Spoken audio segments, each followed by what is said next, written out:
So this is gone live on the YouTube now.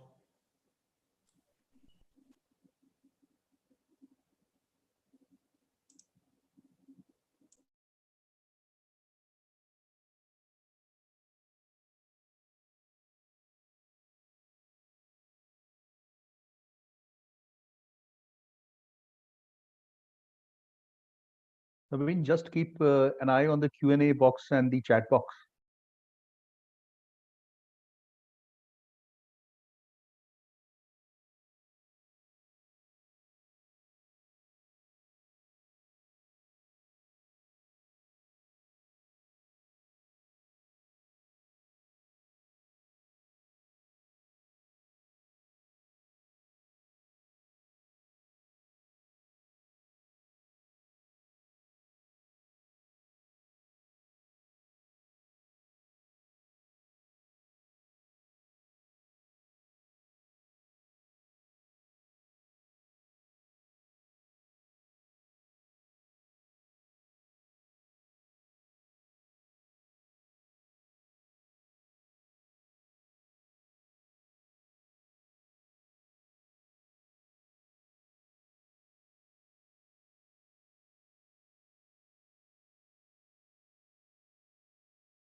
Sanjay, we are just waiting for director sir to join.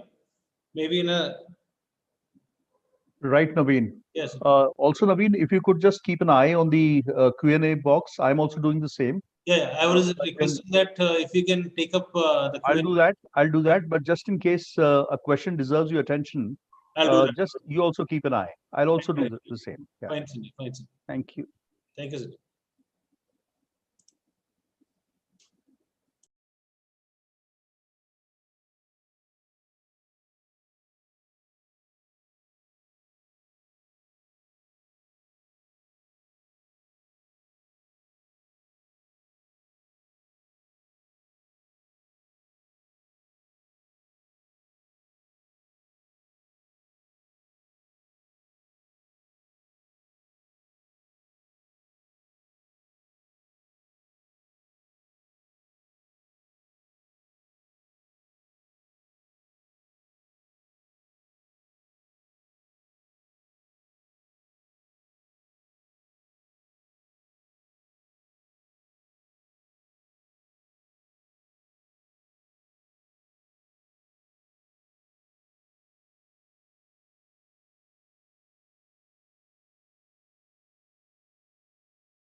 I think Sanjay, we can start now.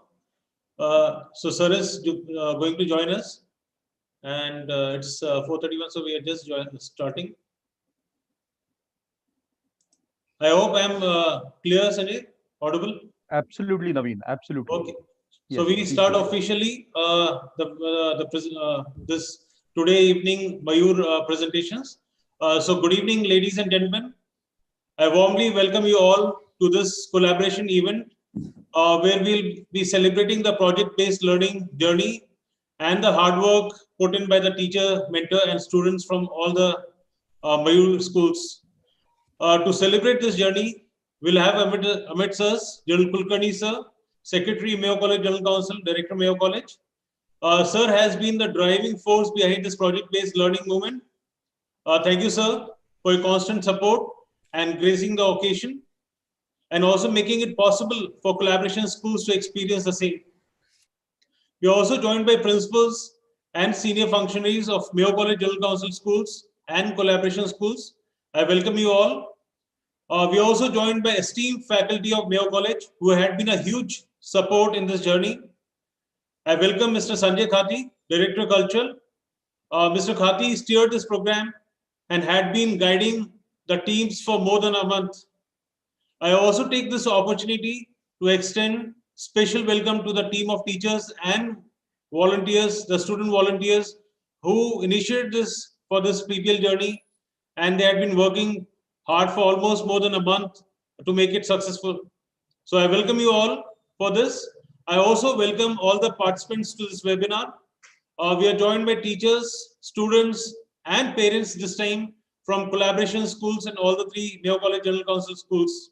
So welcome to all for this wonderful presentation we are going to have. Now there are a few housekeeping announcements, what we are going to follow today. Today's the presentations are going to be on webinar board. So I would request all the participants to use Q&A box or chat box for giving their suggestions. But while giving the suggestions, I would request them to be taking care of, they should respect others' viewpoint. Now, before we start and I call the first team for their presentation, there are a few highlights I wish to share of this PBL journey, what we have experienced in last more than a month. The first thing what I wish to share with you all is about the team configuration, which had been which was a unique part of this whole experience, this whole journey. The team comprised of a teacher, mentor, and 6 participants. And in a team, we had a teacher mentor from the school, the team had the teacher mentor and one student from that school, and other students were from 5 different schools. So you can understand that we had these teams working from 7 different locations. And the most important aspect of this whole journey had been that all schools got opportunity to work on 6 different topics. So that had been a highlight of this. The topics had been very challenging, and there was something close to real life thing. So the topics were very close to real life examples, what I could say. One important aspect what I have seen in this journey, because Mr. Sanjay Khati and I had been part of all their discussions, and that had been the topics. Firstly, I told you are part of the real life example. Secondly, the 4 C's what we talk about nowadays: the communication, collaboration, creative thinking, and creativity, critical thinking, and creativity. That has been seen during this journey. We had the students must have experienced this a lot. So without further ado, I would be taking a first. I'll be requesting the first team from Sri Ganganagar. It's a team Sri Ganganagar, but you'll have participants from all the other schools also. So without further ado, I would request Ms. Japsimran Kaur and her team to kindly take up, and they should share their experience, the journey what they've had during this more than a month's time. So over to you, Japsimran.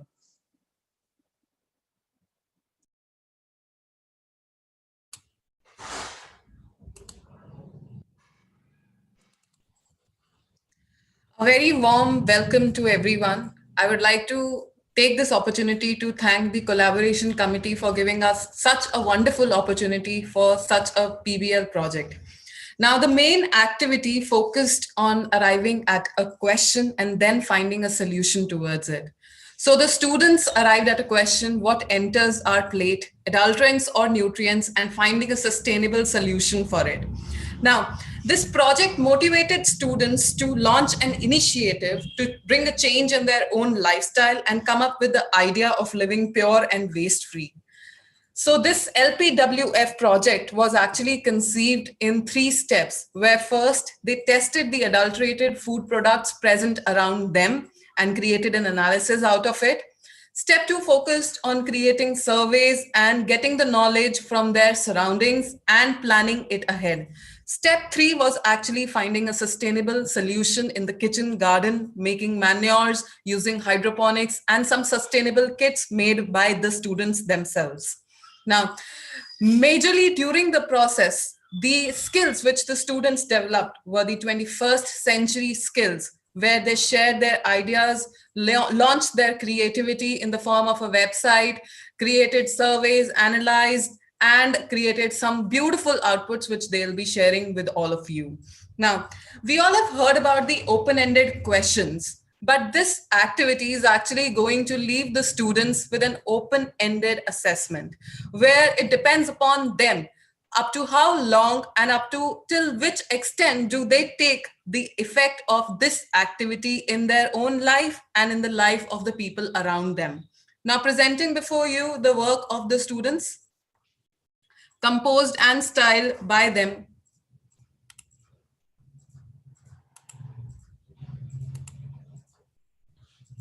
Good evening, everybody. I'm Ronak Chaudhary. Our driving question was: what enters our plate, adulterants or nutrients, and are there any sustainable solutions?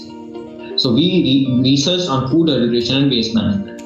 The first question that comes to our mind is: what is adulteration and waste management? Adulteration is the addition of substances to food, medicine, and other products which leads to a poorer quality product. If consumed, these can cause many health problems such as cancer. Waste management includes the activities and actions required to manage waste. These include collection, transport, treatment, and disposal of waste. Now you will be seeing 2 interviews regarding adulteration and waste management, which will inform you more about the topics. Hi, today we are here with Varana Chaudhary, and I'd like to ask you some questions about food adulteration. How did you come up with LPWF? We started working on our project about food adulteration and waste management. What we had left to do was to create a suitable name for the group and the website we were developing. Since we were working on adulteration, waste management, and sustainable solutions, we had the task to find a name that sort of connected the three. We found that living pure and waste-free was our goal, and we therefore came to a conclusion, naming our team LPW. Live pure and waste. How adulteration has affected our country and the world? Adulteration is in itself a big word. It has a big meaning and a huge impact. It has caused millions of people around the world to fall in. In India, those people who cannot afford high-priced food items must buy from the local vendors and must buy unknowingly what is adulterated. Around the globe, people must face the challenge of eating adulterated food because they cannot see through the packets of chemicals that they are investing upon. So it has had a tremendous impact both in the matter of health and economy. So adulteration has affected the rich and the poor. Now I'd like to ask you about how we can put an end to adulteration. See, adulteration is a problem that is in no way going to go away by itself. We must do something about it, and we have. Since a healthy solution always begins at home, we have come up with simple solutions that begin at your very own house. You can start by growing a kitchen garden and harvest your own fresh fruits and vegetables. You can also start a community garden, a collaborative garden, or a farmer's market with your neighbors in order to share the bounty of fresh food with those around you. You can also make your very own manure through composting to get greener greens. In this way, there are millions of things that you can do to protect yourself from eating adulterated food. Make nature your very own kitchen and pharmacy as well. Thank you so much for answering our questions.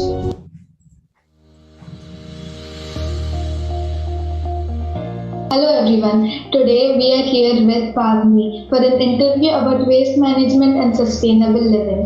How is waste management necessary for a sustainable living? Providing sustainable solutions for waste management is necessary to lessen the impact on the environment by improving air and water quality and contributing to the reduction of greenhouse gas emissions. Besides, reducing food waste also helps reduce the heavy environmental cost of producing more. If the harmful impact of the environment reduces, it will directly lead to a betterment of life for us. This is very important for sure. Could you now provide us with an insight into a few good ideas for this problem? There are a lot of solutions which have been taken by many organizations, one of them being Module O. It is a containerized standard and modular digester that transforms organic waste into renewable energy, fertilizer and water. Then we have Nafisai eco-pulping. It is a process in which the agricultural waste, such as wheat and rice, it turns into packaging paper, which is very environment friendly. Then we have a process called fossilization. All the waste produced in scraping of roads and building the buildings is turned into rocks. Those seem like very good initiatives. I have also heard about another sustainable idea called hydroponics. What are your views about that? I think hydroponics is really helpful for people who don't have gardens in their homes. Some diseases are also soil-borne, so the bacteria in the soil can go to the crops consumed by us, leading to us being ill. Using hydroponics will reduce all these diseases. So hydroponics requires water. Then what about the areas with less water? How can you provide solutions for them? For people who have shortage of water, can use the method of self-watering soil. In it, we use a gel called Zero Water Retain. Due to the sun's heat, the gel melts and releases water, which is then used up by the plants. All of these seem like very good ideas. Thank you for the interview. After researching on the topic, our goal now was to gain support through online platform. We did create an email address, website, we circulated 2 surveys, filed a petition, and did much more. We created a website from a free online platform. You can see the homepage of the website now. We have written effects of adulteration, examples of adulteration on our homepage, and have inserted many images related to this. We have created blocks on food adulteration, how we can identify it, how we can prevent it. And we have also written blogs about waste management, how we can imply simple sustainable solutions in a day-to-day life for living waste-free. We have also written about us, our aim, and left space for viewers to give their valuable suggestions. Each one of us had also grown a small kitchen garden and have attached the pics of a kitchen garden on email section of our site and also on our Instagram page. As we told you, we conducted 2 online surveys on waste management and food adulteration. Gladly, in a short period of time, we received around 200 responses, and I would be showing you some questions and answers of the survey. On being asked, have you ever come across any adulterated food? 61% of the people answered yes, while 25% answered don't know, and rest answered no. This allows us to make the conclusion that 25% of the people don't know what adulterated food is. On being asked, what steps did you take to prevent adulteration? Almost 50% of the people answered that they ignored. This allows us to make the conclusion that many people who know that they are consuming adulterated food still ignore it. In waste management, we asked that do you segregate your waste in different dustbins? Only 25% answered yes. Rest answered that they do not segregate or they segregate but not regularly. If the segregation of the waste is not done at primary level, it is very difficult to do it in secondary level. We asked that does the government provide facility for you to segregate your waste? Only 15% answered yes. Rest 85% answered that government does not provide or it provides but very rarely. After studying the survey and comparing Indian food laws with other countries, we concluded that Indian government needs to amend the food laws. So in order to do this, we filed an online petition at change.org requesting the government to amend food laws and make them stricter. We circulated the petition. Currently, a petition has 420 signatures, which are constantly increasing.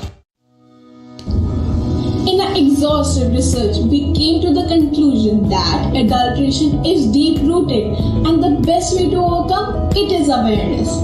We got very interesting ideas in which we have provided us with an insight on how to manage waste and get our vegetables all in one place, our home. There are as such no large-scale solutions, but yes, small steps can be taken place to eliminate adulteration. Waste management can be done at domestic level by segregation of waste by using the 5 R's.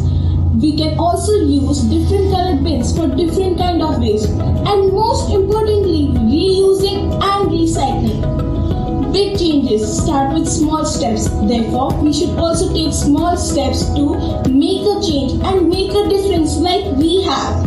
We have created our own kitchen garden and also community gardens.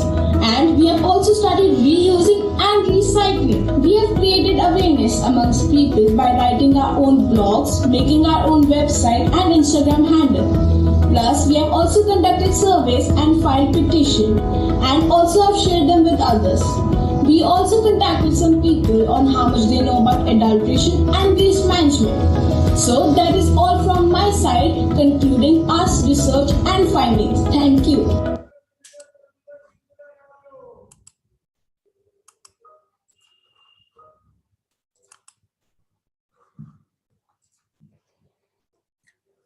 Now over to Varanna, please.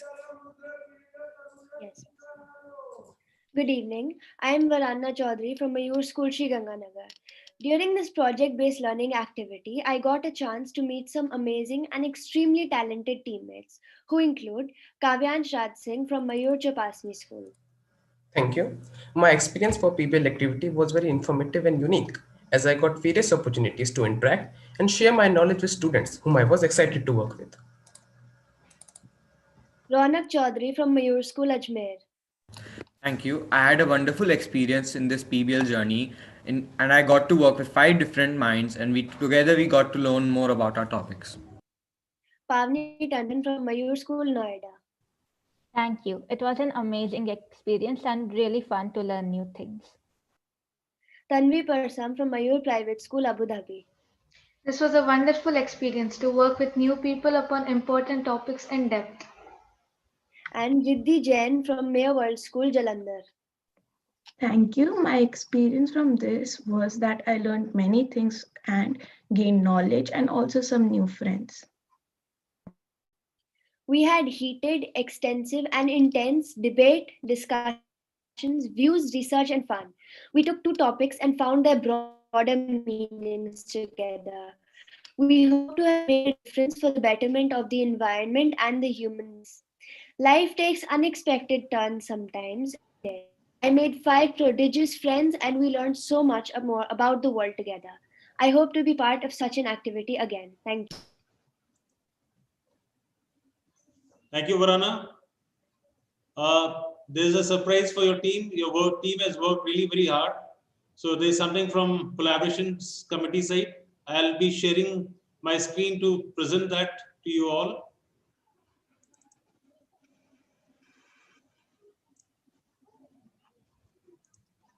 So since the team has worked really very hard, Japsimran, you and your team, we are presenting the certificate to you all.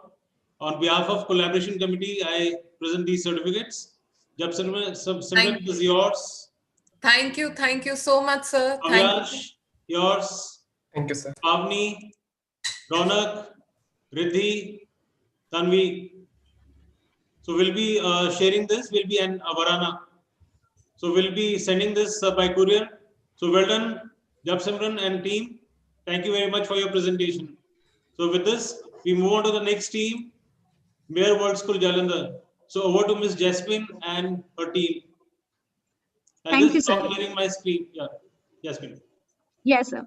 A very convivial evening to everyone. I am Jasmine Srivastav, HOD Science, Mayor World School Jalandhar. First of all, I would like to thank my school director, Mrs. Sarita Madho, for providing me this opportunity to the part of PBL.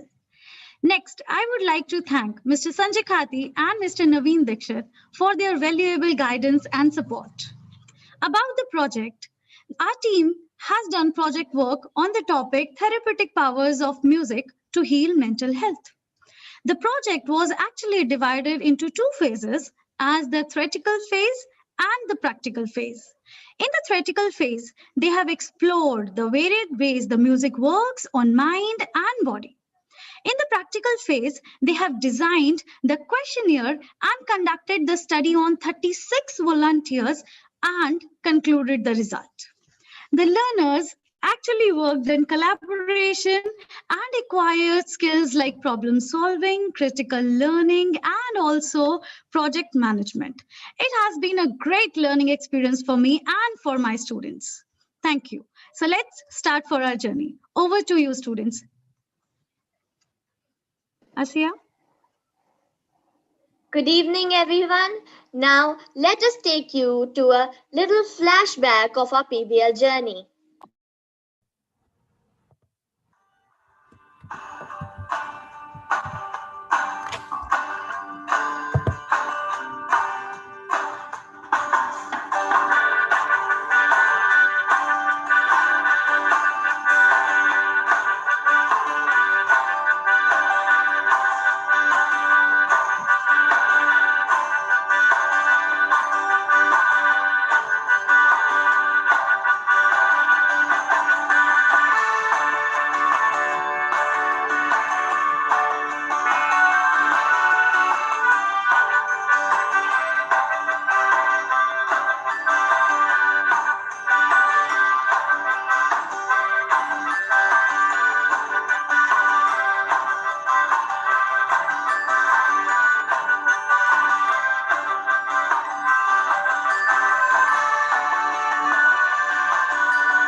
Greetings everyone present here. We are Team Mayor World School Jalandhar and our topic is Therapeutic Powers of Music to Heal Mental Health. Our aim was to learn more about music therapy and to prove its effects on our body through our comparative analysis. Our index includes the driving questions, then we'll talk about mental health, and then effects of stress on human body, and then the adverse effects of music on our human body. And last but not the least, comparative analysis, effect of music on people before and after listening to music. Our driving questions include: what leads to degrading mental health? Question number 2. Does music really have healing powers? And then question number 3. How does music affect our mental health and our brain? And number 4, the most relatable questions of all: does music have importance in our current pandemic situation? Let's discuss about mental health. What is mental health? Mental health is the foundation for emotions, thinking, communication, learning, resilience, and self-esteem, and it is key to relationships, personal and emotional well-being. Now, if you know anyone around you suffering from stress or you yourself are, it is not a bad thing to take help of a therapist or a doctor, and there is nothing to be ashamed or scared of. Stress can prove to be very harmful if prolonged for a long time. This is just a myth followed by our society. Let's discuss the causes of stress. Inherited traits. Mental illness is common in people whose blood relatives also have a mental illness. Certain genes may increase your risk of developing a mental illness, and your life situation may trigger it. Brain chemicals. Neurotransmitters are naturally occurring brain chemicals that carry signals to other parts of your brain and body. When the neural networks involving these chemicals are impaired, the function of nerve receptors and nerve systems change, leading to depression and other emotional disorders. Life situations. Stressful life situations such as financial problems, a loved one's death, or a divorce, or a childhood history of abuse can trigger mental health. Isolation. Current pandemic situations and distressing news everywhere are a shock to everyone who has felt a sudden change in lifestyle. With time to think, people have been negatively affected, causing an increase in mental disorders. Now let's move on to talk about effects of stress on the human body. As we all know, stress can have some really harmful effects on the human body. It disturbs almost all of our system, including nervous system, musculoskeletal system, and so on. When we feel under pressure, the nervous system releases certain hormones. It also messes with our sleep schedule, causing insomnia and mood swings. People adopt wrong ways to cope up with stress, such as smoking, alcohol, or even drugs, which can be very damaging to our body. A few effects of music are that it helps us stay calm, it leads to increased oxygen level in our body, it leads to less mood swings, and it leads to better sleeping habits. The other facts would be that physiologist Charles Emmott tested the effects of music on physical activities. In his study, he had half the subjects study with music and half without. They had a test, and on an average, participants who listened to music scored twice as high as those who did not. The use of music therapy has also eased people's pain and reduced the use of painkillers. Also, neurobiologist Mark Changizi's study indicates that music makes humans express movements and patients express emotions and heal faster. Music also stimulates oxytocin, the same hormone that releases having chocolate and gives us happy feelings. In recent studies, it was found that singing for half an hour leads to increased oxytocin levels. And finally, music also releases hormones like dopamine and serotonin, helping to stay calm and focused. It also improves mood swings, which is useful for teenagers having frequent mood swings. Now we'll move on to our comparative analysis, which is based on the effects of music before and after listening to music. So basically, we conducted an experiment to check the real effects of music during our current pandemic situation, which has almost everyone's tensions high. So we had a total of 36 volunteers who participated in our analysis. We made all these 36 volunteers fill a questionnaire with 15 questions which indicated their stress levels. Then further, we chose 16 out of these 36 volunteers whose stress levels were comparatively higher. This was the questionnaire sent to all of our volunteers. It included stress-related questions, which were designed with the help of a well-known psychologist, Ms. Navtender. These were the questions included such as, do you worry often? Are you often unhappy because of unknown reasons? And so on. We decided a standard that volunteers having higher stress levels in the forms would be selected for our analysis. With our results, one of our teammates composed calm and slow music. This piece of music was sent to all our volunteers and they were requested to listen to this music. The volunteers listened to the music for 30 minutes on a daily basis.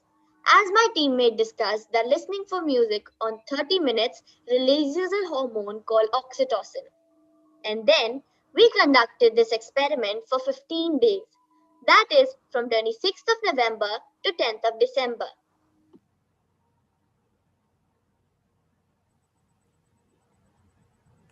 The results which we got from our volunteers were extraordinary. We asked them some questions like, do you worry very often? Are you unhappy all the time? Etc. As the chart shows, the number of yeses before listening to music were more than 4 yeses, which shows that they were worrying a lot before this project. And as you can see, as this project shows, for example, before this project, the number of volunteers having more than 4 yeses were very high. And after the project, the number of volunteers having more than 4 yeses had reduced.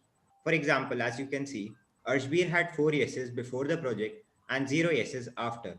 And same is the case for Vinamra, Sara and Manmeet. These are some of the graphs depicting the results before and after the project. And as you can see, the number of no's have risen and the yeses have reduced. These are some of our very happy volunteers. And these are some resources from which we organize our project. These are some of our volunteers listening to music and sharing their feedback with us.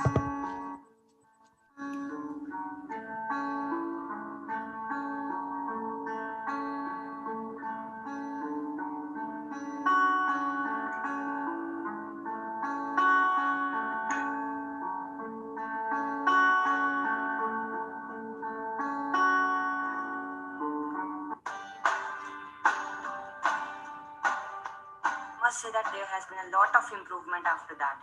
My concentration power has increased and now I can focus more easily on my studies. Thank you.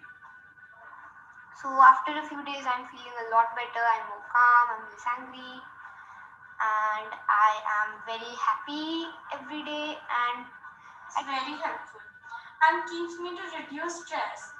It keeps me calm and it also keeps me happy. I recommend you to do this. It's very helpful for me. Thank you. Helped me in many ways. It has benefited me to get relief from the stress. It is very relaxing if you have any stress issues or anything like that. I would really recommend it. Thank you. I'm more calm and I'm happy. So the music therapy worked. It worked for me and I'm very happy now. Thank you. Good evening, everyone. Now I would like to discuss the scope of this project. As you have seen, the beneficial effects of music on our minds and body. Volunteers wanted to continue this activity. When we had a word with their parents, they were really happy with the positive effects of music on their wards. Most of the students exhibited positive changes in their behavior. It helped them to achieve a better mood and also mitigated their stress. Therefore, I would like to suggest all the schools to commence music sessions during school hours. Thank you so much. In the end, we would like to thank Collaboration Committee of Mayo College General Council and Mayo College for giving us this opportunity. We would also like to thank Ms. Jasmine Srivastav for supporting us a lot in this project, and also Mrs. Navtinder Agarwal for helping us in making the questionnaire for this project. Thank you.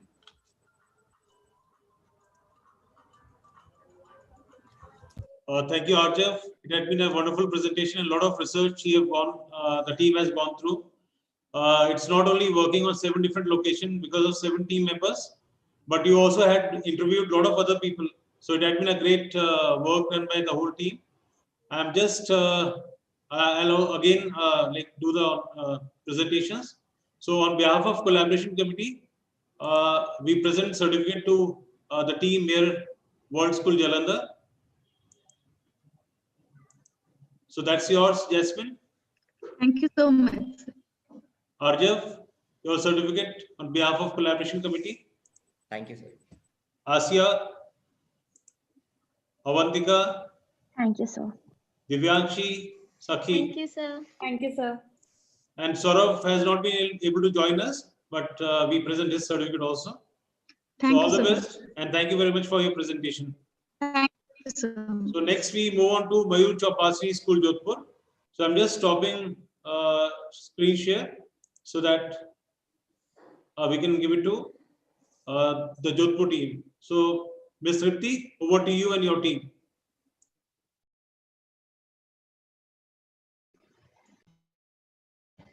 Thank you, sir.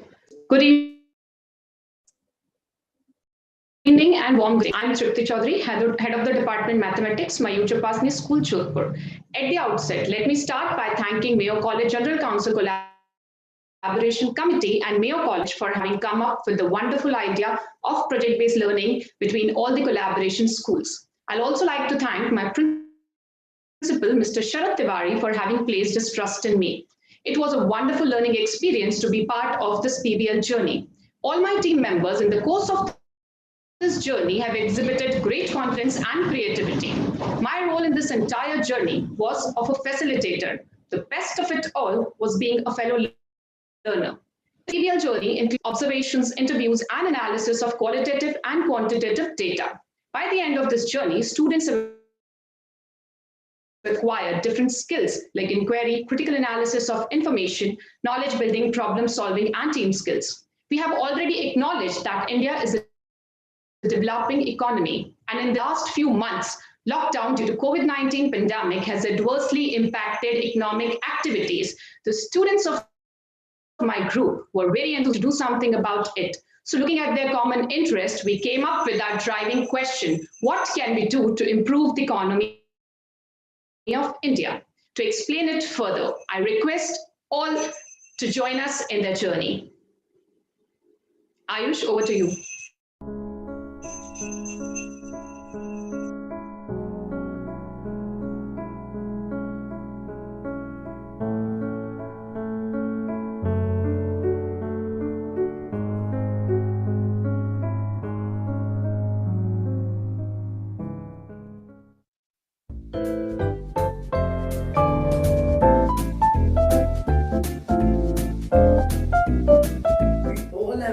People saying that our country's economy is decreasing.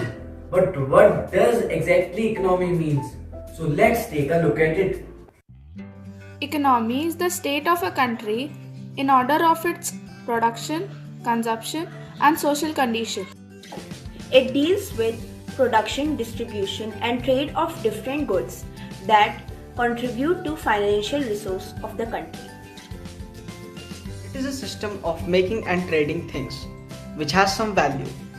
It assumes that there is a medium for exchange, which in modern world is known as system of finance. Economy mainly depends upon the quality of population. Educated people can use the limited resources of their country in the best way possible. So, in a nutshell, economy is a sum of every good and every service that a country produces in a year. Also, it is a means for us to understand the level of prosperity and the management of resources of the country. As we have discussed about what is economy, so you all must be wondering, what next? Now we are going to showcase our website which we have created. Our website mainly aims to spread awareness among people about economic condition of our country and measures to improve it. So let's take a look at it.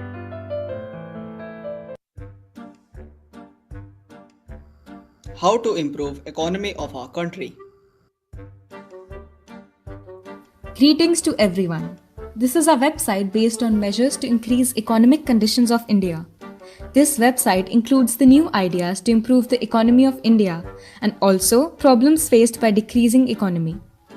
This website is a combination of images and videos.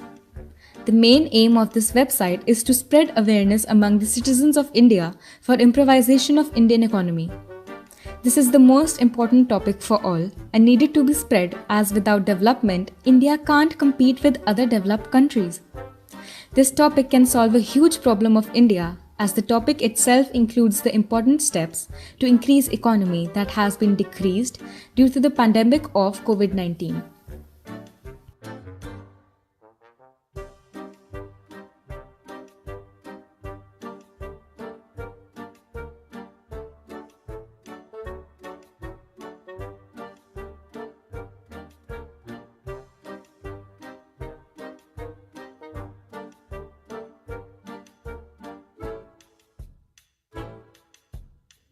Our group has created a video to inform you about the economy of our country. Current economic situation. The economy has been quite stable or rather growing after independence and 1991 economic crisis till 2020. Due to COVID-19 and other existing problems, the current condition of a country's economy is below the rate that it used to be. The GDP fell to 26.9 lakh crore rupees in constant terms and 38.8 lakh crore rupees in nominal terms. Former Chief Statistician Pranab Sen says that the actual shrink of GDP is 35%. Why economic growth is getting disturbed? Well, accusing the pandemic, there are also numerous other economic problems faced by India from many years. Some of the major problems are explained as follows. Poverty and illiteracy. People who are illiterate or poverty-stricken are liability to the nation. Every fourth person in India is poor. Poor people contribute towards bad economy as they do not have the knowledge or skills to do work. Either they are not at all productive or arise problems due to misconceptions. The second one is stagnancy in jobs. In recent years, investment proposals have been plummeting, while the latest numbers from the Reserve Bank of India, RBI, show that manufacturing shrunk for the first time in 7 years from a growth rate of 12.9% in 2009 to 2010 to minus 3.5% in 2015 to 2016. It has been strongly believed that injecting fresh capital investment will automatically lead to job creations. But it is interestingly clear that correlation is questionable. Last but not the least in our list is low per capita income. The standards of living of masses are badly low. Even the basic necessities are beyond the means of majority of population. These might sound like tiny problems, but are not. They affect our economy negatively. These things need to be solved so that our country won't lag behind.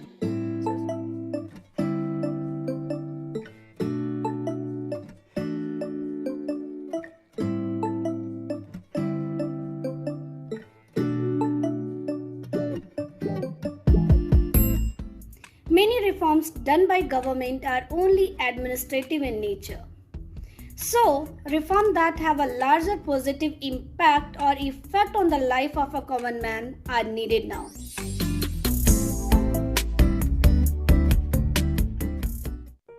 You all must be seeing an image in my background. So what does that depict? Due to this COVID-19, there has been a great loss in the economy of our country. Our country is known as the world's largest milk producer. Due to this COVID-19, we are not able to export items to different parts of the world. That is the main cause for this weak economy of our country. So now we are going to give some measures to improve our economy. So let's take a look at it. Liberalization should necessarily mean the democratization of the decision-making process in the economy. This kind of liberalization had a significant effort to reform and remotivate the bureaucracy both at the level of central government and at the level of state government. Foreign direct investment should be permitted and encouraged only in those sectors which significantly contribute to income generation, employment creation, and net export earnings. Analyze the economic problem deeply and search for the appropriate solutions. Decrease the corruption rate in our country. If crime rate is low, then literacy among people will also rise, thus resulting in a good economy. We would love to know what you think. Fill this form to help us to improve.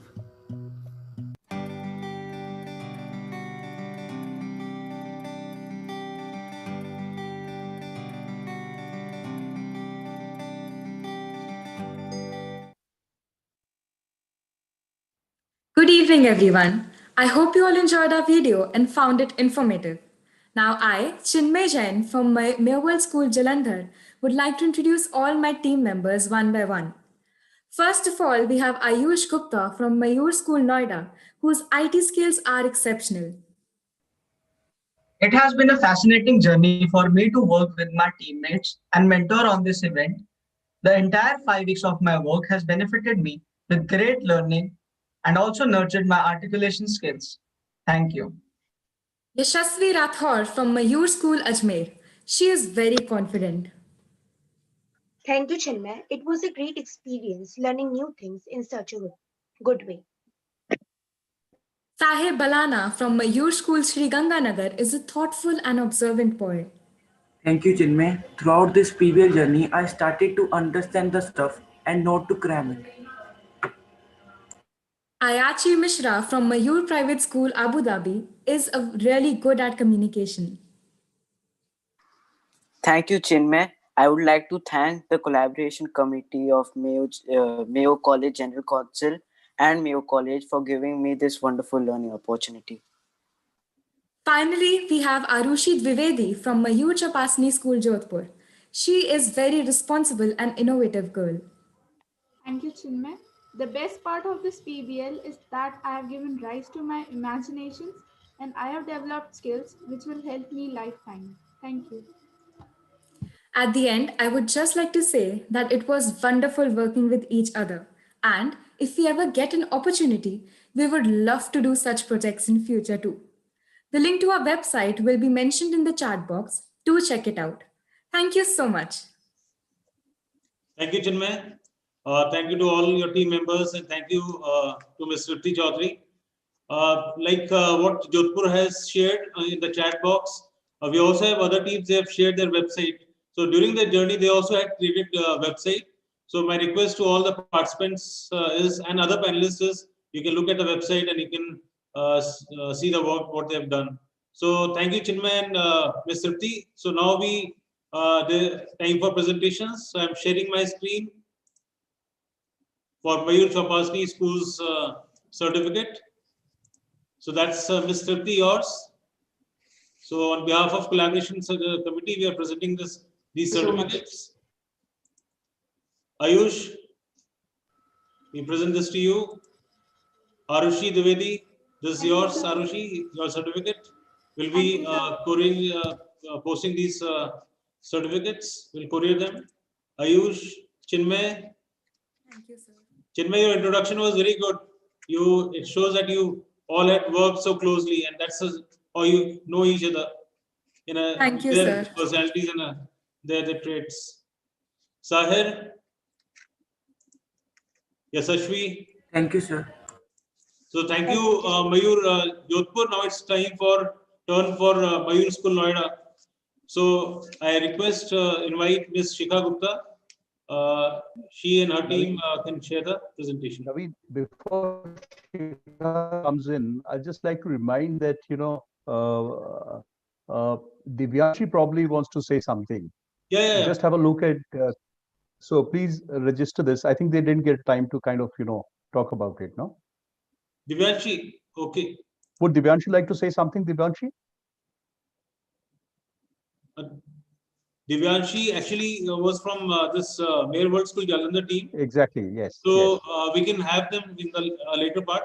Let me see. Okay. So let Mayur School Noida share their presentation, then we can look at that. Right. I'll give Devanshi rights for speaking. Right. Thank you. So over to Ms. Shikha Gupta and her team. Thank you, sir. You have to know what sparks the light in you, so that you, in your own way, can illuminate the world. Good evening, one and all present here.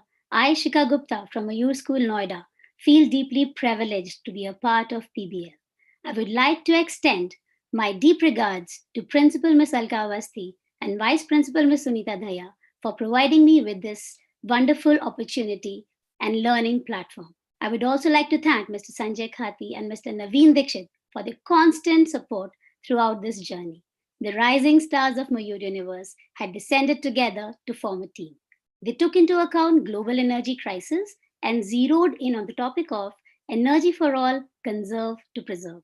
This team researched, brainstormed, and deeply analyzed to reach workable and possible solutions to this impending problem. Worthy guests, allow me to present Mayur Masterminds, comprising of resourceful Akshata, creative Divyam, articulate Sahil Preet, diligent Kushagra, versatile Kriti, and observant Elena. Thank you, ma'am. Now let's be familiar with energy and its conversions. Hi, this is Akshita, and for our project, our group has taken up the topic as energy for all, conserve to preserve. What is energy? Energy is something that causes a change, or we can properly define it as the ability or capacity to do work. Now let's focus on the law of conservation of energy, which is based off of two key points.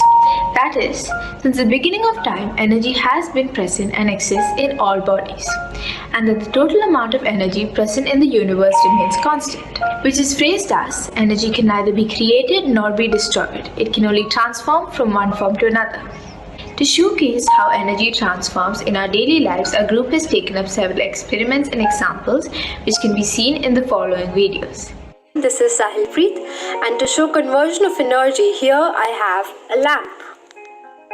Now, when I turn the switch on, electrical energy is getting converted into light energy. It is also being converted into some amounts of heat energy. Thank you.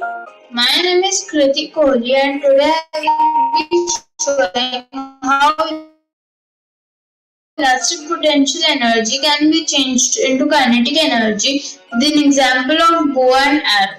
So, when we pull the string of this, it possesses elastic potential energy, and when we release the string, then it changes into kinetic energy like this.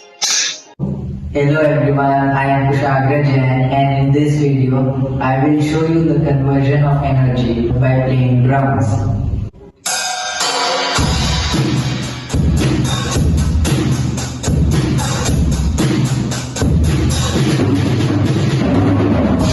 While playing the drum, I applied mechanical energy with the help of sticks, which afterwards get converted into sound energy. Thank you.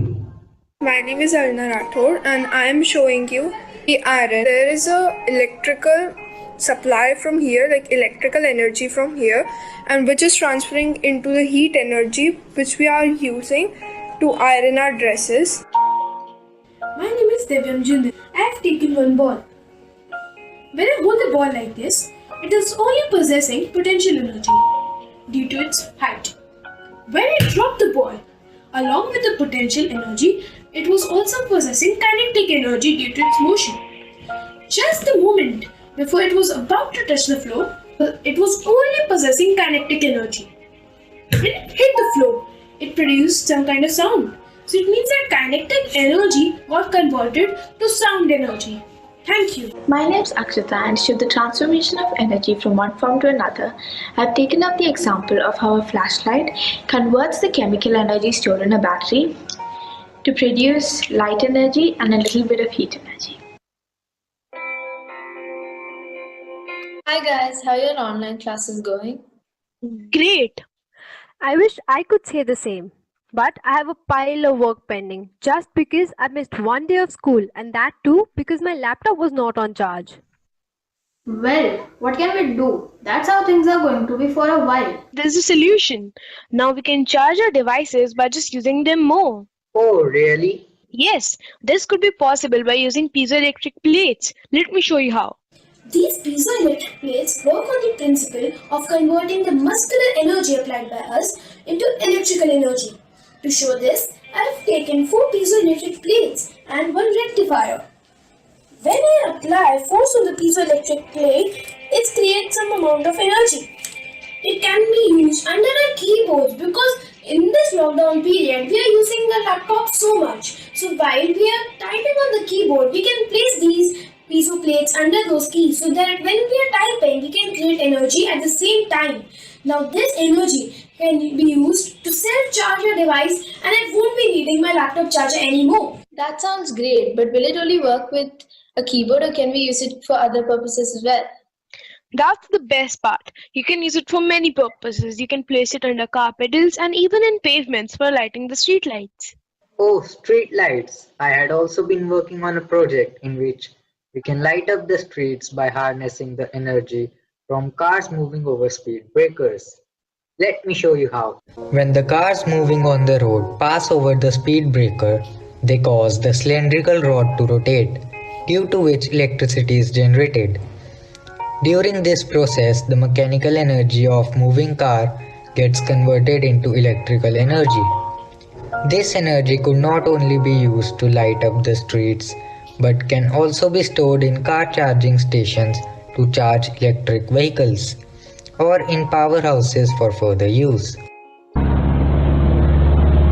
Here, the kinetic energy of the moving cars is converted into electrical energy using a motor. Hearing you guys talk reminds me of this article that I read a few days back. Oh, what is it about? We all already know that plants give us oxygen, wood, food, humus, and etc. etc. But have you ever seen a plant give off light? Well, now this is possible. MIT researchers have come up with the technology to make plants glow using the enzyme present in fireflies, luciferase. Luciferase acts upon a molecule called luciferin. To make this happen, the researchers first suspended the particles into a solution and then plants were immersed in the solution and exposed to high pressure, allowing the particles to enter the leaves through stomata and is often limited to a few types of plants. So far, it has been demonstrated with arugula, kale, spinach and watercress. Researchers believe that if done properly and with a little improvement, this experiment can transform plants into self-powered streetlights and can save up to millions of watts of electricity. What a beautiful sight would luminous trees be. But what about the heaps of garbage on the streets? Well, waste isn't only a bad thing, it's a fuel, that too a valuable one. It's a really cool concept from which we can generate electricity from the steam produced during waste incineration. Let me show you how. When you pass down a street, what is the thing you notice? The only thing visible is a heap of waste in landfills. Remember that you contribute to this as well. For example, the chips bag you ate. It may only take you microseconds to complete it, but it takes around 500 years for it to decompose. So how can we solve this problem? Although it may come as a surprise, there's a solution that will help us in 2 ways. It will help us generate electricity as well as get rid of this waste. How does it work? Well, firstly, the waste is brought to a waste-to-energy plant where it's first classified into biodegradable, non-biodegradable, hazardous and more. If the material is biodegradable, it is converted to manure. And if it's not biodegradable, it is burnt at very high temperatures in incinerators to produce smoke, which is passed through a wind turbine to produce electricity. I made a small prototype to show how this works, which can be seen in the next clip. All these are amazing ideas. But what about people living in villages? Don't they need electricity as well? Actually, I have a novel and cost-friendly idea. The one thing in common whether you live in village or in city is water, and we can easily generate electricity by moving water with the help of a whirlpool turbine. Let me show you how. Designed for rural areas with access to a river, the whirlpool turbine harnesses energy from a river. First, a hole is dug for the inlet and outlet canals and the basin where prefabricated parts are installed. The generator and impeller are then installed in the center and the excavation is filled back into place. The river or canal is then opened to let the water flow in, forming the vortex and starting the turbine. The turbine is the only moving part. Also, the speed of the turbine is quite slow, which is helpful for fishes. The fishes can easily pass through the turbine without harming themselves. I tried making the prototype of the same, which is as follows. I believe food is the ultimate source of energy, and what's discouraging is that not everyone has access to it.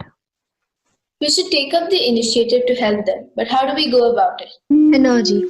When we talk about energy, thoughts that come to our mind include electricity, power, mechanical energy, but we often forget about the amount of energy we get through food. It helps us going throughout the day, but most importantly, it keeps us alive. But is everyone getting this basic source of energy? There are people dying due to insufficient amount of food due to hunger. This global hunger creates a cycle that people can't escape from. It causes individuals to be less productive and more prone to disease. But with the planet producing enough food to feed everyone, why are so many people going hungry? The answer to this is wastage. Food wastage. Each year, around 1.3 billion tons of food is wasted globally. This amount of food, when given to the needy, can save lives of millions. But how can we do this? There are many ways to achieve this. Well, a few are given here. First, a food bank to be established wherever possible. A less expensive and a more productive way to do this is to open up fridges in every colony, where people can put up extra food which is eatable and is no longer important to them. This little help from everyone can make a huge difference. And hopefully, one day we'll have a world with zero hunger. Thank you. To display our work, we have collated it into an e-brochure. Our topic was Energy for All, Conserve to Preserve. We first begin with the introduction to energy, and the next focus of our project was the future of energy, for which we did various projects including electricity generation through piezoelectric plates, electricity generation from waste, energy generation through speed bumps, luminous plants, water turbine energy generation, and energy from food. And the last part was our role, which is to reduce, reuse, and recycle. We've also made a quiz on the energy situation in India, for which the link will be in the chat box. It would be really helpful if you could do it. Now, to continue spreading awareness, we've also worked upon a website to which you can find the link here. We request you all to visit our site, as together we can achieve the mission of finding and promoting the usage of sustainable forms of energy that could help to save the planet. We would love to know what you think about it, and please give us suggestions here.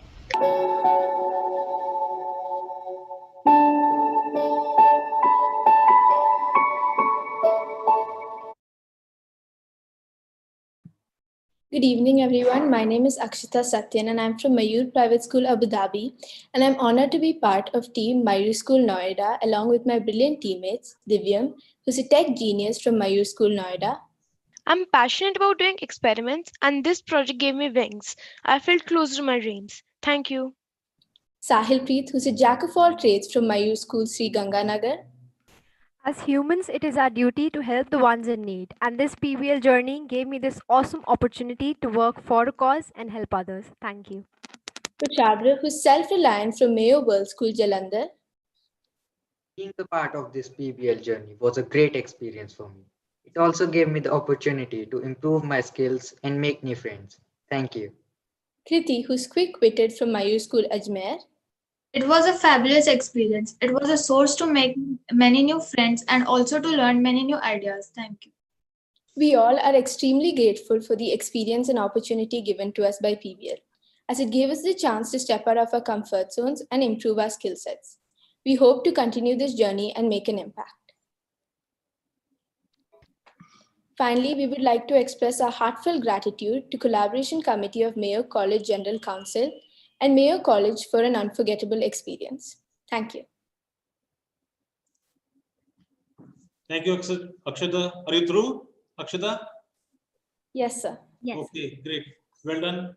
Thank you for your presentation. So now it's time for presentation from our side. So I'll again share my screen to share the certificates of Mayur School Noida team. Thank you, sir. Thank you so So much. first we have Ms. Shikha Gupta, your certificate. We present this to you. Thank you, sir. Akshata, yours. Thank you, sir. Divyam. Then Alina. Alina has not been able to join us today, but we present a certificate. Kriti Kohli and Kushagra Jain. Thank you, sir. Sahil Preet, yours.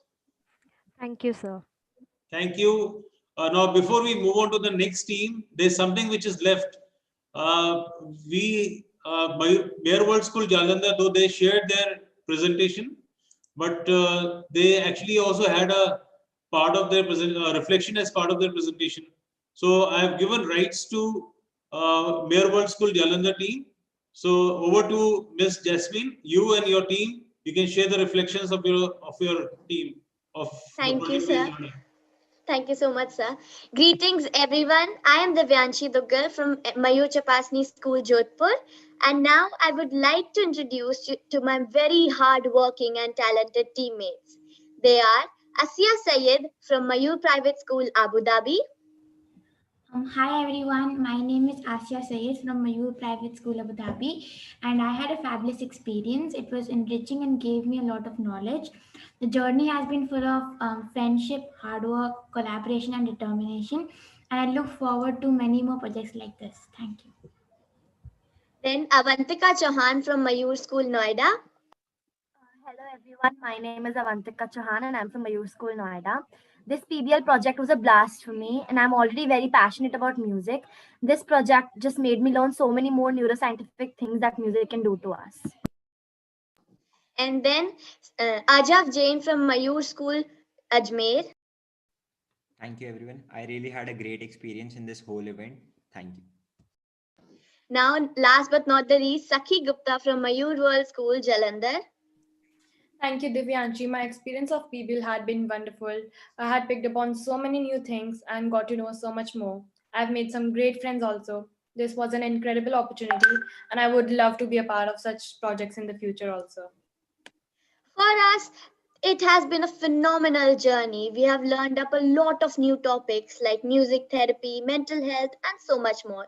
And we even have sharpened our communication and team working skills. We all would love to be a part of more such events. Thank you. Thank you, Devanshi. Thank you very much. So we move to next team, Mayur School, Ajmer. I request Dr. Ms. Manisha and her team to take up this. Jasmine, Ms. Jasmine, you want to say something? I saw you on the screen. No, sir. Thank you. Thank you so much. Thank you. So we move on to the next team. So it's turn of Mayur School Ajmer team. Good evening, everyone. First of all, I would like to thank the Collaboration Committee of Mayo College General Council and Mayo College to provide this kind of an opportunity to the students. I would also like to thank Principal Mayur School, Mr. Adiraj Singh, for choosing me for this project, which was indeed a very interesting project. In this last 1 month, I have seen students changing into young leaders. They were able to take decisions, initiatives, critically analyze the driving question, collaborate with each other, and communicate to change into better individuals. They worked on the driving question under different subheadings like impact of chemicals on human health, soil, air, ecosystem, etc. They collected samples from their respective cities and combined it in a presentation. Their technological skills were also enhanced when they were making the final presentation. Overall, it was a very interesting and wonderful journey. Over to Akshara for the presentation.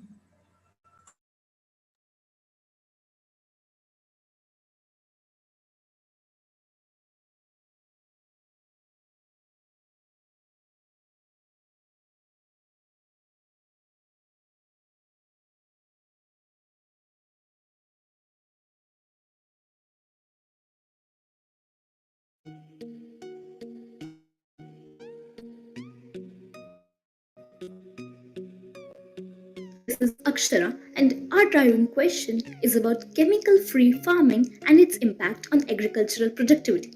Let us first begin with which was introduced so as to increase the produce in accordance with the growing population and attain self-sufficiency. With help from Dr. Swaminathan, modern farming methods like HYV seeds and chemicals were introduced, which increased the yield by 50%. However, the recurring use has reduced the soil fertility as well as the yield. Even the groundwater has been affected. For example, the groundwater table depth in Ajmer, Rajasthan has gone down from 3 to 23 meters in 1991 to 10 to 10. Pesticides near the catchment wash off with the rains and thus force the lake into a hyper-eutrophic condition. This is mainly due to phosphorus when it exceeds the concentration of 0.05 mg per liter. Moreover, when nitrogen levels in the water are not reduced, phosphorus recycling begins between the sediments and water. Microcystis migrate vertically, consume this excess phosphorus and rise to the surface to form algal blooms. Then what to do? Reduce the inputs of nutrients. Of course, we can even practice sediment removal to stop the internal cycling of phosphorus. What more, the sediment can be utilized as a fertilizer instead of the usual chemicals. Amazingly, the yield of farms using this sediment was noted to be significantly high as compared to the others. Surprising, isn't it? My name is Kushal Bansal and I am here to tell you about effect of chemical farming on soil. Soil is a mixture that contains minerals, organic matter and living organisms, but broadly speaking, soil can refer to any loose sediment. Excessive use of chemical fertilizer had led to several issues such as serious soil degradation, nitrogen leaching, soil compactation, reduction in soil organic matter and loss of soil carbon. Agriculture. In this study, we found that NP and K contents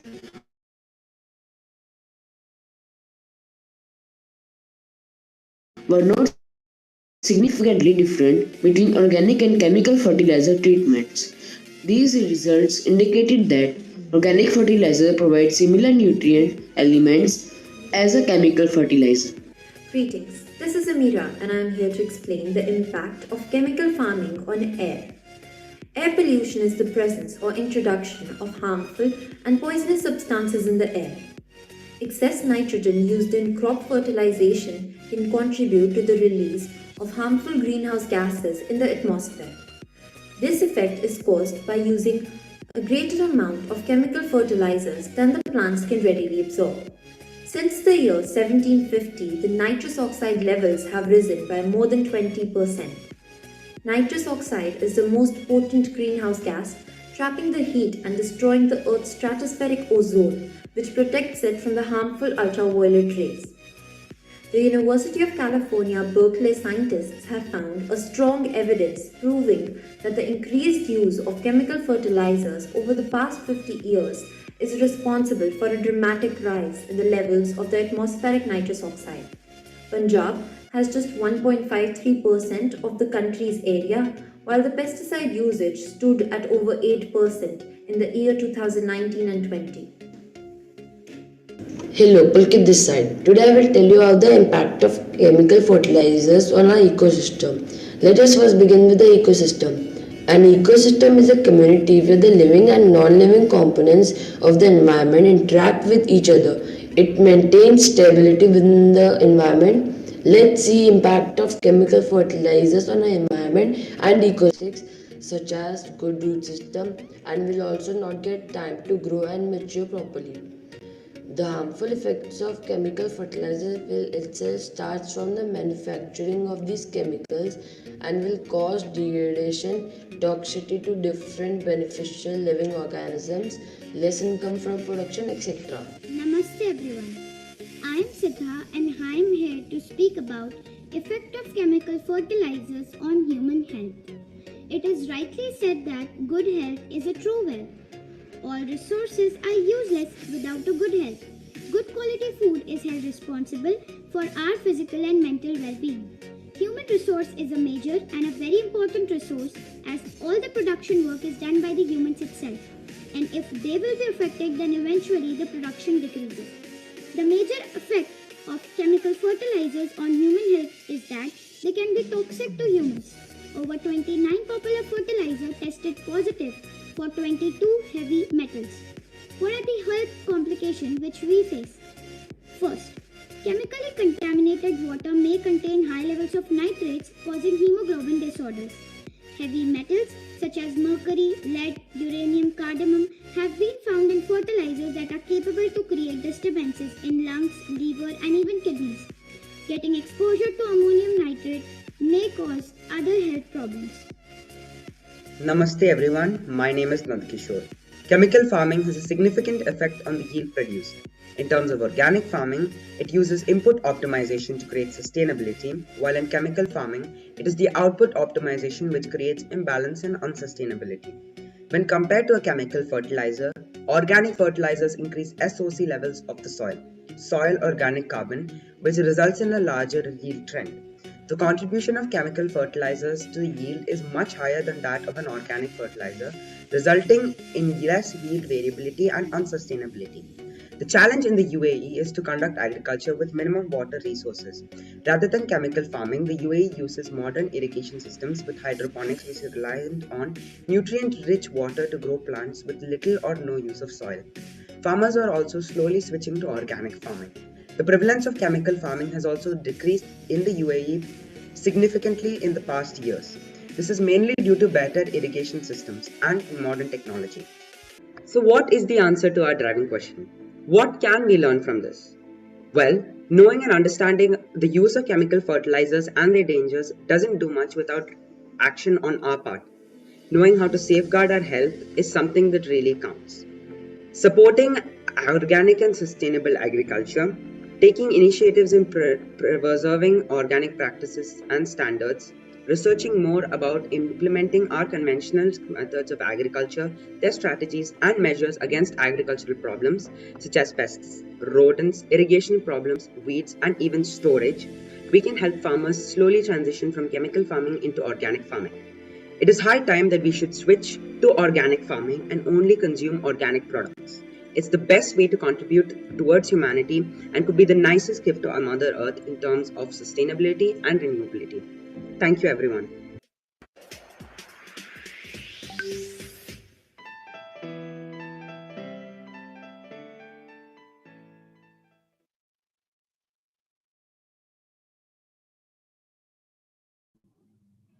Good evening, everyone.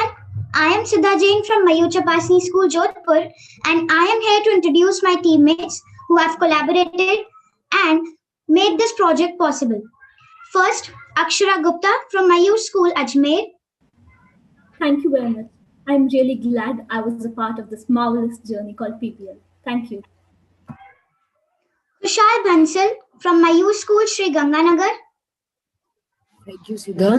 This journey of PBL was very interesting for me, and I learned very much things. Thank you. Amira Sachdev from Mayor World School, Jalandhar. I'm very thankful for this memorable journey that helped me to expand my knowledge and to make new friends. Pulkit Girish from Mayur School, Noida. Thank you. This PBL journey was a great pleasure to me, and it gave me a lot of knowledge about agriculture. And lastly, Nandkishore Padmarajan from Mayur Private School, Abu Dhabi. Thank you, Siddha. This PBL journey has been a true adventure, and I would sincerely like to thank the organizers to make this project a reality. Thank you, everyone. It is a great pleasure for all of us to be a part of this wonderful event, the PBL. We would like to thank everyone who made this event possible, and this project has made us more informative and collaborative at the same time. It was fun to be a part of this, and we would wish to be a part of such events in the future too. Thank you so much. Thank you, Siddha. Thank you, Dr. Manisha Mulchandani. So it's time for presentation from our side, Siddha. So on behalf of Collaboration Committee, I again share certificates for Mayur School Ajmer.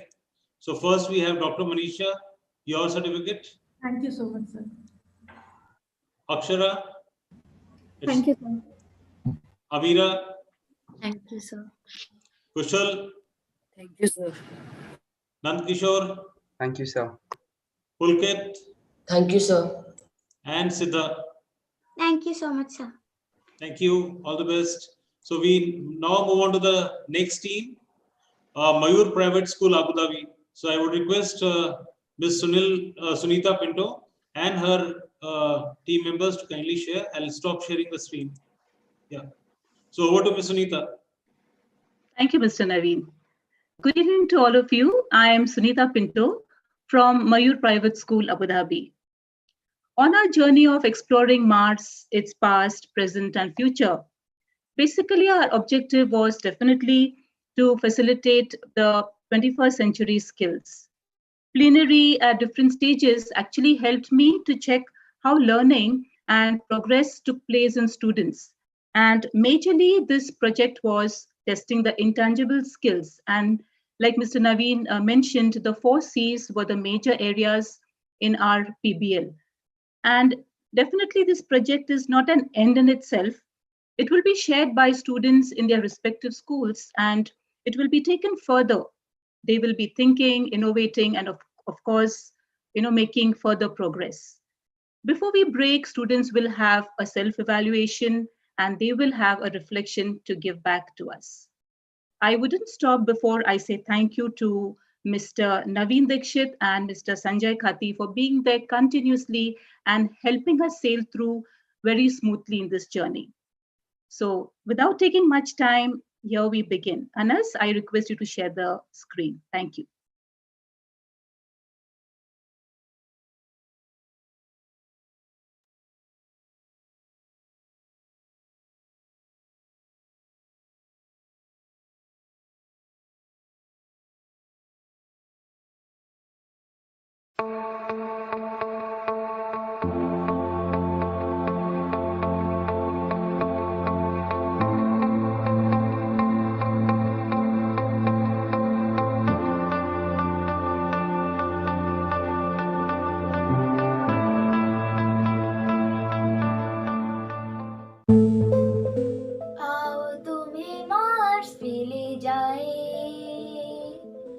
प्यार भरे सपने सजाए, छोटा सा बंगला बनाए, एक नई दुनिया बसाए, हो आओ तुम्हें मार्स पे ले जाए।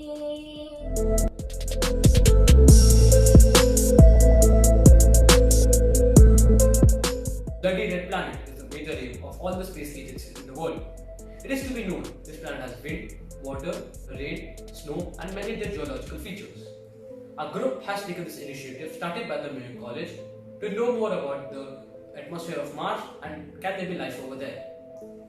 This will more about the geological and the chemical factors required for the inhabitation of a land, and thus Mars has what it takes for inhabitation. So here we go with Mars past, present, and future. Finding living space on Mars, one of the humankind's boldest exploration. This rusty, mysterious world, a colder planet.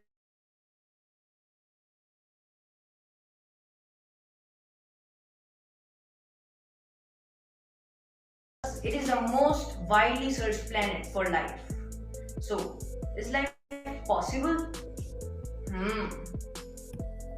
About 4.5 billion years ago, gravity pulled swirling gas and dust to form the red planet, also known as Mars. Like any other planet, it had a central core, a rocky mantle, and a solid crust. Upon the formation of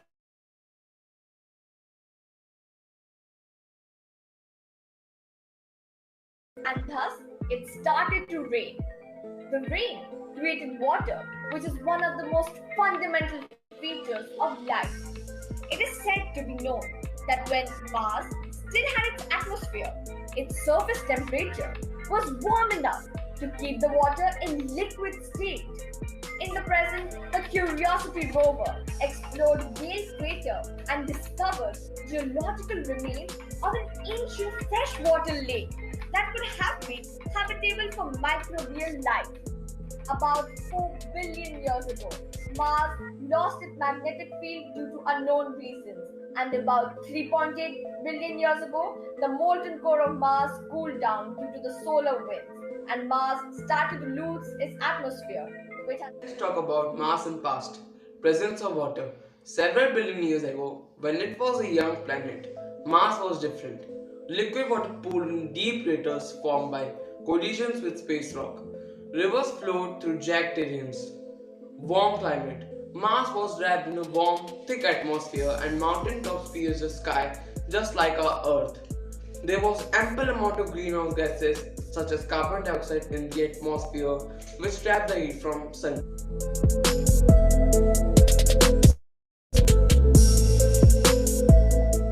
You're watching Space TV, and I would like to welcome our viewers on the first segment of Extraordinary Minds, where we discuss about topics and answer questions to answer the curious minds.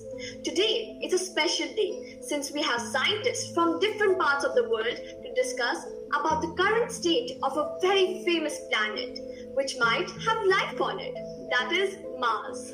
So I hope you all are ready to answer the questions sent in by our viewers. Now let's move on to our first question.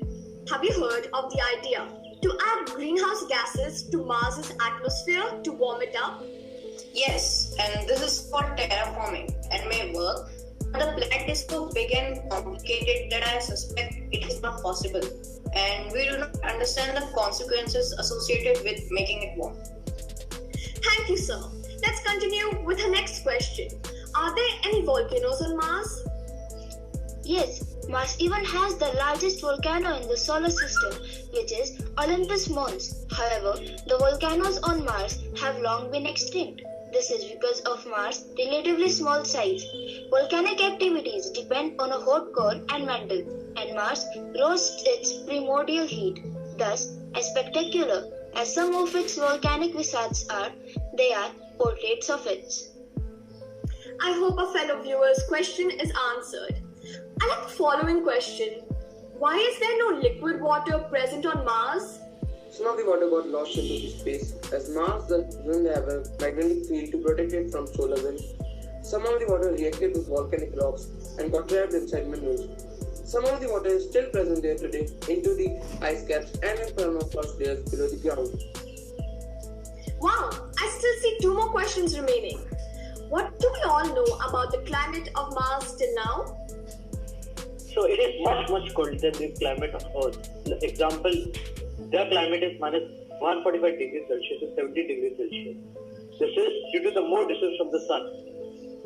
Mars is 100 times lighter than a planet, but it is still thick enough to support weather like wind, rain and clouds. There are also traces of water and ice, which shows there can be life in the future.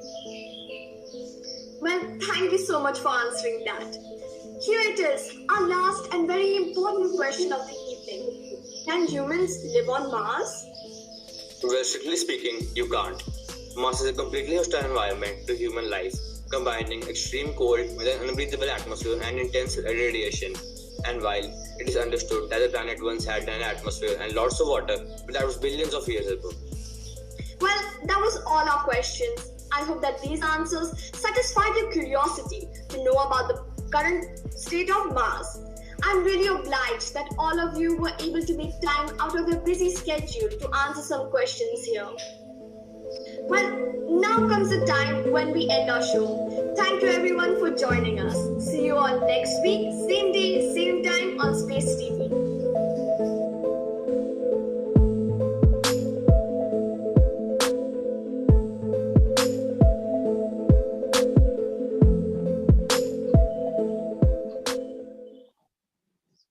In the upcoming year, missions which scientists are going to hold are Mars Sample Return and ExoMars 2022 rover mission. Scientists are trying their best to research more about Mars in detail.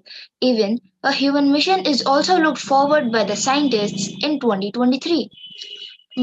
But Will the forming of colonies be actually possible? Let's debate.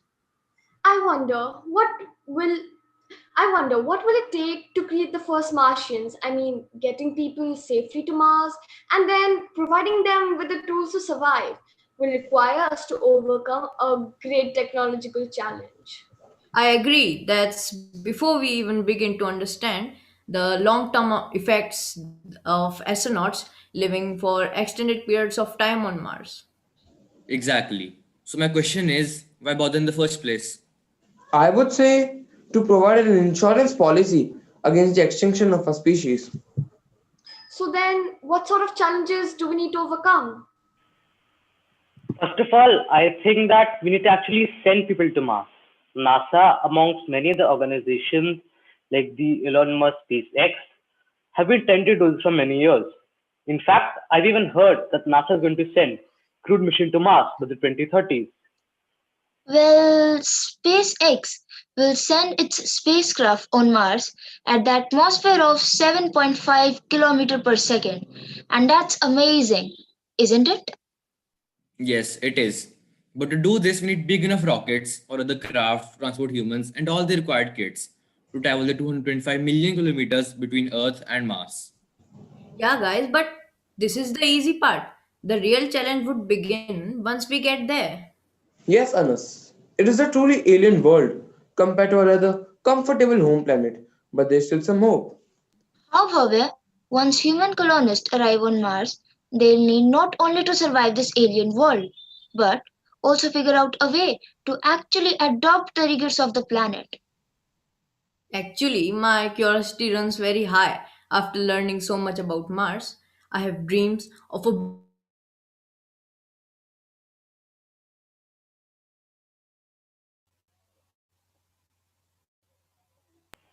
Oh, yes, I want to create a colony that is big enough, though hopefully not overpopulated. I don't know if that's possible, but I would like to see Mars with a lot of flora and fauna. Hopefully, it will happen someday. If you ask me, I would like education on Mars to be one of experiences and sharing, definitely no exams. For me, Mars could be a place where we could do things differently, rectify mistakes of what we did on Earth. Whichever way we make life possible, we should learn to conserve resources. See, we humans are very adaptable species, but could Mars be a step too far? I feel long-term adaptation to Mars will likely occur over generations rather than a single lifetime. Area forming, I think that could be a way out. If we actually go to Mars, create a colony, harvest energy and raw materials, and then be there for an extended period of time, what will be the long-term effects by the colonists? How will their bodies and mind change over time? Would they form a splinter civilization to Earth? Guys, unless we attempt it, we will never know for sure. If mankind is destined to live on other worlds, I think Mars is probably a good first step. So, we take this project forward, sharing with our respective schools a question to all students. What could be our innovation and contribution to the thought of making life possible on Mars? Mates, I take the opportunity to thank the collaboration committee and Mayo College General Council and Mayo College for organizing this PBL journey. It was an amazing learning experience, and this journey will definitely help us learn a lot through PBL.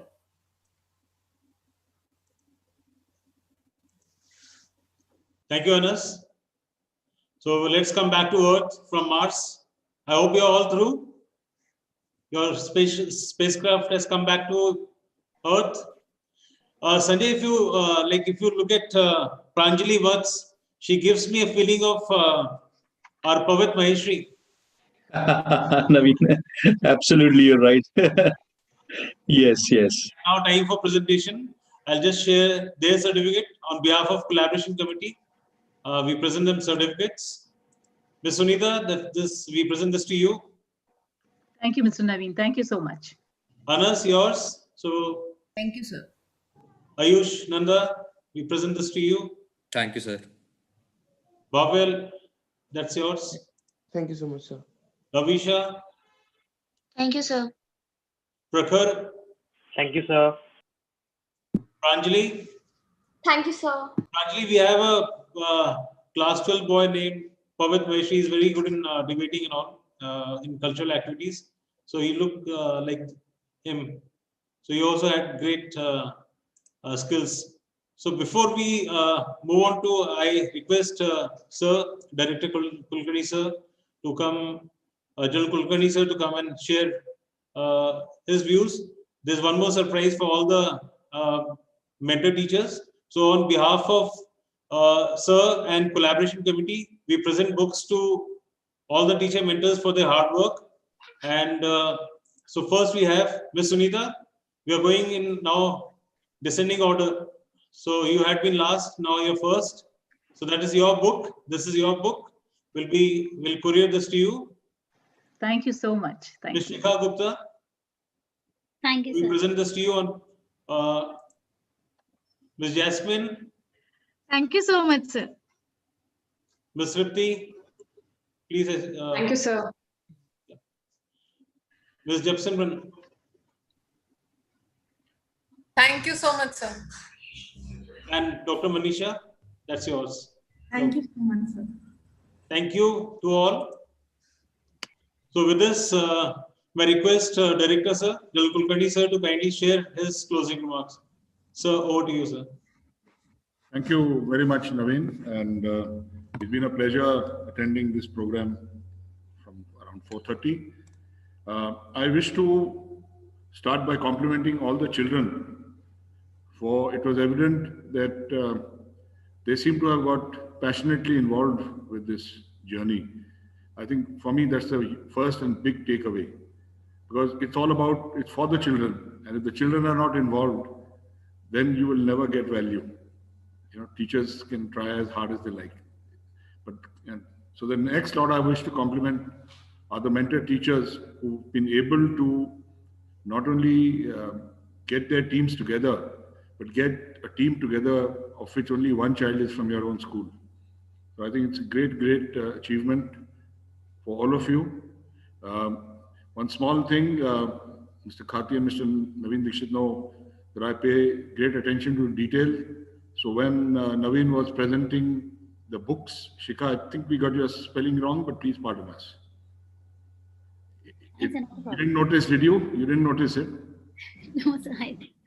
Don't worry, I thought... I was seeing the titles. Yeah, maybe I thought Mr. Dixit is, you know, like you have these numerologists, put in an extra alphabet into it. But so anyway, I thought in case you noticed, we must apologize to you.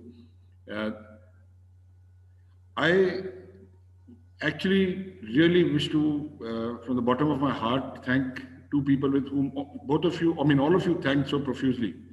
Naveen Dixit and Sanjay Khati. Naveen Dixit for sponsoring the idea, and Sanjay Khati for leading this process, and I'm sure all of you would have enjoyed working with him over the last few weeks. Thank you so much, sir. The leader of our team on PBL. It so happened once that in an interaction with some principals in Delhi, we started talking about this, and they said, so wow, you know about PBL? I said, yeah, I know about PBL. But if you want to learn about PBL, I said, I will put my team on you.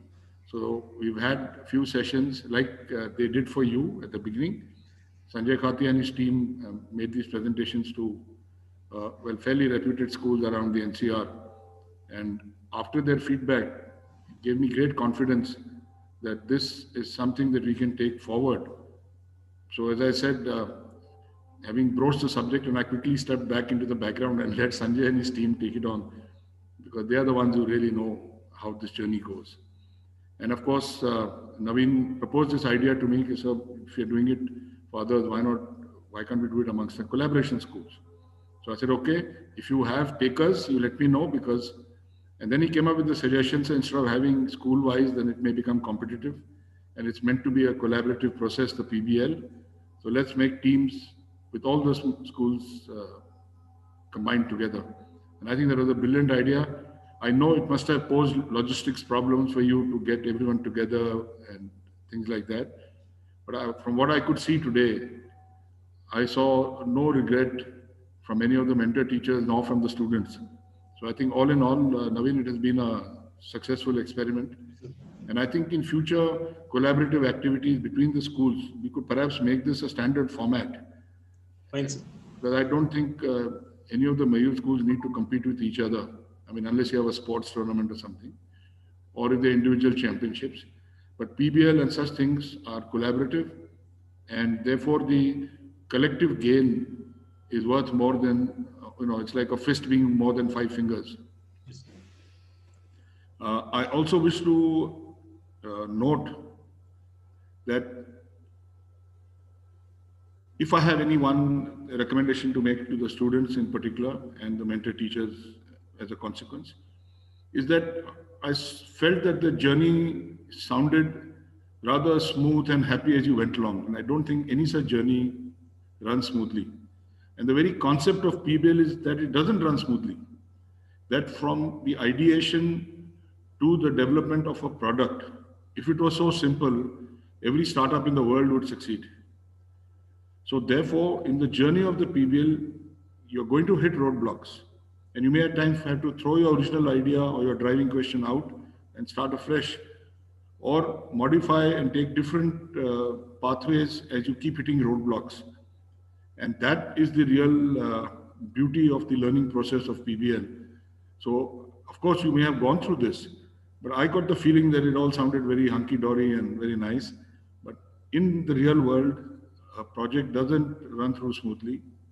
And therefore, I think a lesson which I'd like to leave behind with all students and their mentor teachers is this, that please drive home the point to them, other students who have not taken part, that in the process of PBL, you're meant to hit roadblocks.